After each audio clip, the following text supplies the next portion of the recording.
ছুটির দিনের বাজার দরের খবর জানাতে সরাসরি যুক্ত হচ্ছেন সহকর্মী সাদাত হাবিবি।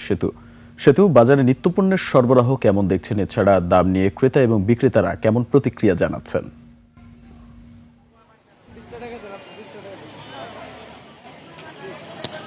আমরা এই মুহূর্তে রয়েছি মোহাম্মদপুর, আপনি যদি জানেন গণভবনের ঠিক বিপরীতে রেসিডেন্সিয়াল স্কুল অ্যান্ড কলেজ, তার আর মোহাম্মদপুরের মাঝখানে থানার মোড় বাজার বলে জায়গাটাকে।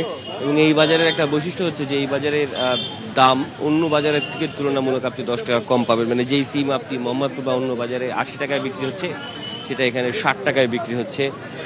এইখানকার যে বাজার দর আমি দেখছি, তাহলে যদি গত 15 দিনের সাথে তুলনা করি, তাহলে বাজারের জিনিসপত্রের দাম, মানে কাঁচা সবজির দাম অন্ততপক্ষে 10 থেকে 20 টাকা কেজি প্রতি কমেছে। আর স্ক্রিনে যে মাছ দেখতে পাচ্ছেন, এই মাছগুলোর দাম একটু চট করে আপনাদেরকে জানিয়ে দিতে চাই। যে টাকিগুলো দেখছেন, এগুলো 600 টাকা কেজিতে যাচ্ছে। এরপরে কাইকা মাছ, সেটাও 600 টাকা কেজি।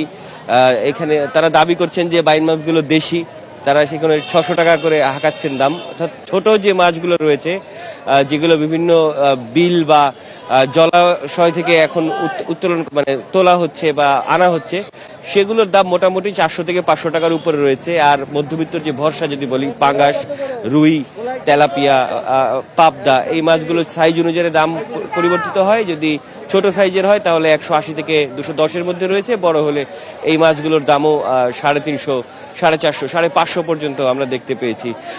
এই হচ্ছে এই সময়কার বাজার দর। আর সবজির দাম, যেটি আমি আপনাদেরকে শুরুতেই জানিয়েছি, যে সবজির দামে এক ধরনের স্ফীতি রয়েছে। কাঁচা মরিচের দামও বেশ কমে এসেছে। তবে এই বাজারের বৈশিষ্ট্যটা এরকম, এক এক বাজার আসলে এক এক রকম হয়, এটা আপনাদেরকে জানিয়ে রাখতে চাই। কারণ মোহাম্মদপুর বাজারে আমরা সকালবেলা যে দর দেখেছি আর এখানকার যে দর রয়েছে, সেই দরের মধ্যে অন্ততপক্ষে 10 টাকা তফাৎ রয়েছিল।